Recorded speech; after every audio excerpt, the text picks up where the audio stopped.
주기도문 하심으로 새벽 예배를 하나님 앞에 올려드리겠습니다. 하늘에 계신 우리 아버지, 아버지의 이름을 거룩하게 하시며 아버지의 나라가 오게 하시며 아버지의 뜻이 하늘에서와 같이 땅에서도 이루어지게 하소서. 오늘 우리에게 일용할 양식을 주시고 우리가 우리에게 잘못한 사람을 용서하여 준 것 같이 우리 죄를 용서하여 주시고 우리를 시험에 빠지지 않게 하시고 악에서 구하소서.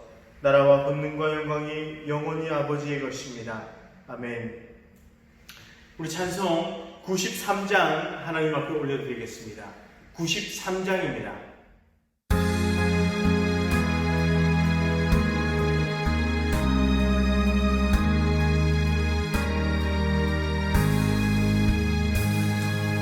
예수는 나의 힘이요 내 생명 되시니 구주 예수 떠나 살면 죄 중에 빠지리. 눈물이 앞을 가리고 내 맘에 근심 쌓일 때 위로하고 힘주시리 주 예수. 예수는 나의 힘이요 내 친구 되시니 그 은혜를 간구하면 풍성히 받으리. 햇빛과 비를 주시니 추수할 곡식 많도다. 귀한 열매 주시느니 주 예수. 예수는 나의 힘이요 내 기쁨 되시니 그 명령을 준행하여 늘 충성하겠네.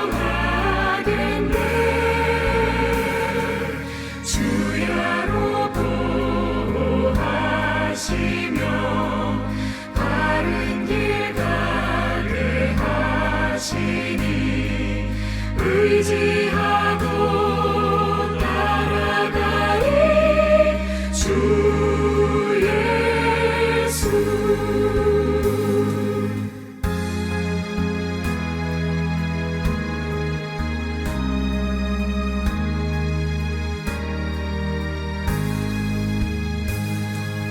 예수는 나의 힘이요 내 소망 되시니 이 세상을 떠나갈 때 곧 영생 얻으리. 한없는 복을 주시고 영원한 기쁨 주시니 나의 생명 나의 기쁨 주 예수.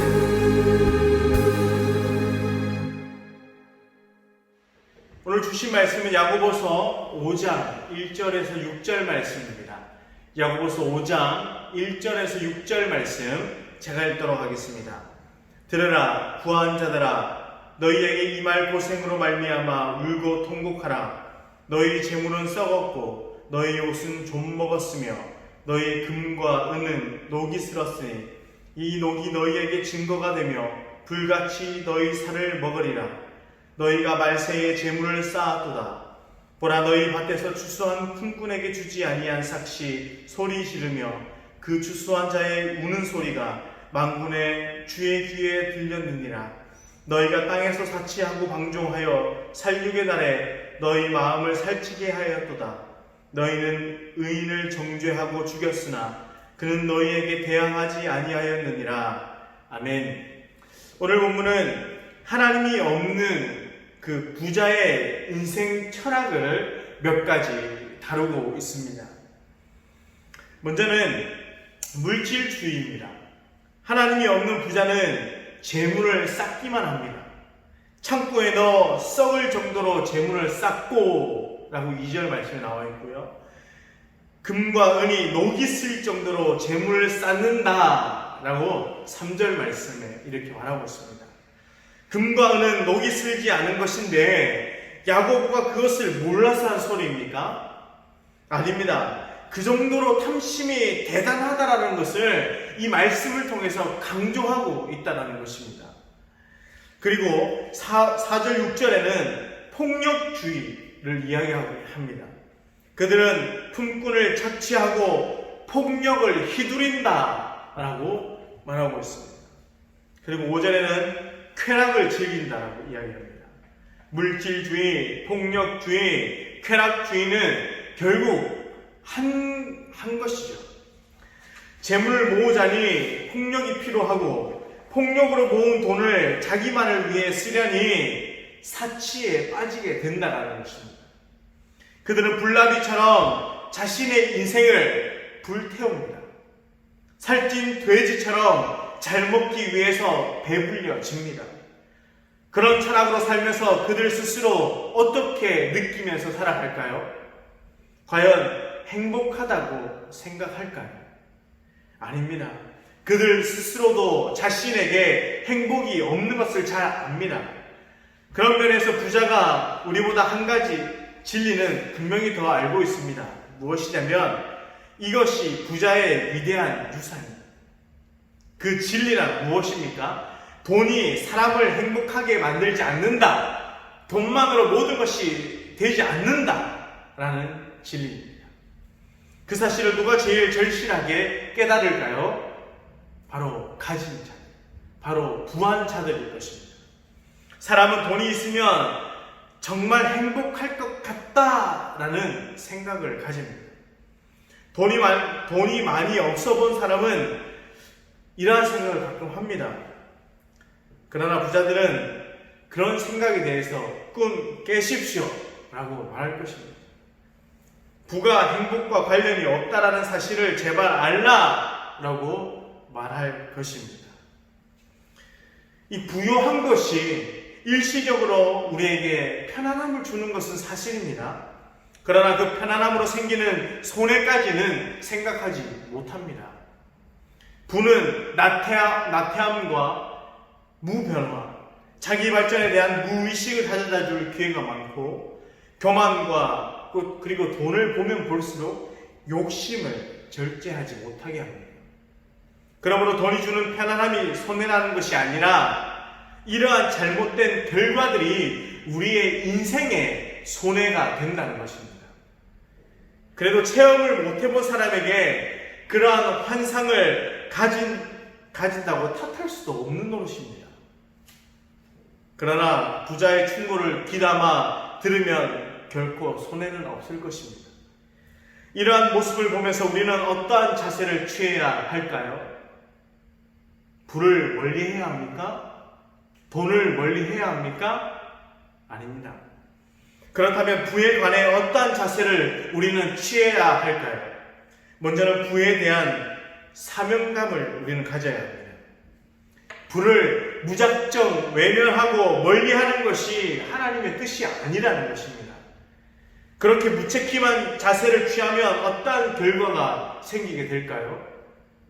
물질을 쓸 줄 모르는 불신자의 손에 들어가는 결과를 초래하게 됩니다. 결국 물질을 무작정 외면하는 것은 그런 상황을 방조하는 결과가 됩니다.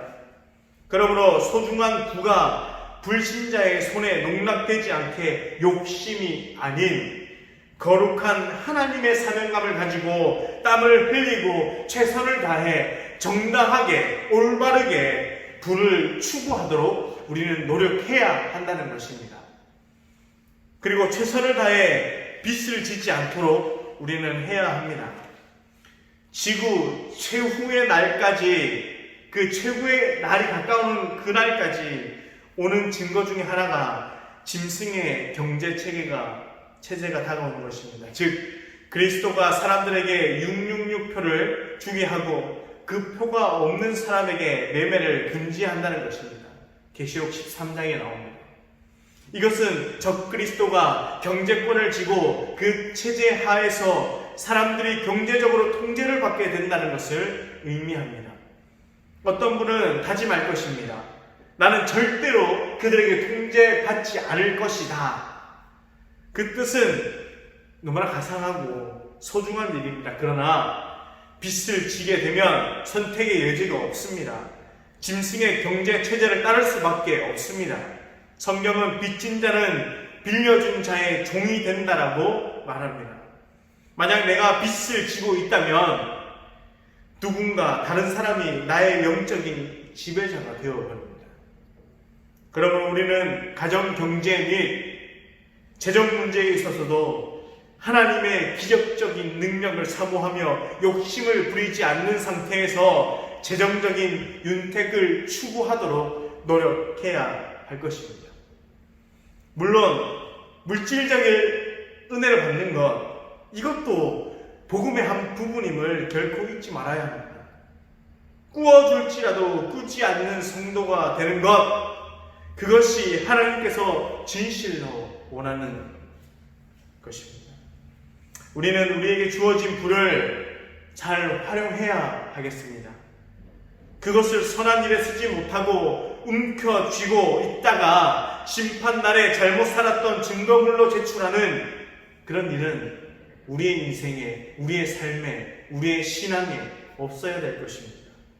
그러므로 사명감을 가지고 정당하게 물질을 추구하고 써야 할 때 아름답게 쓸 수 있는 우리 사랑하는 본지암 교회 모든 성도님들이 되시기를 간절히 소망합니다.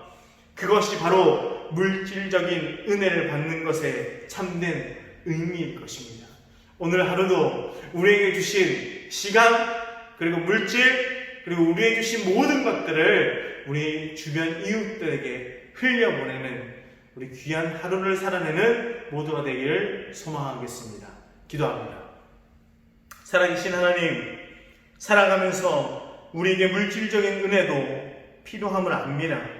그러나 부한 것이 우리의 삶의 중심이 되지 않게 하여 주시고, 부하게 하시면 우리의 이웃을 돌아보고 그것을 필요한 곳에 흘려보낼 줄 아는 모든 신앙인들이 되도록 인도하여 주시옵소서.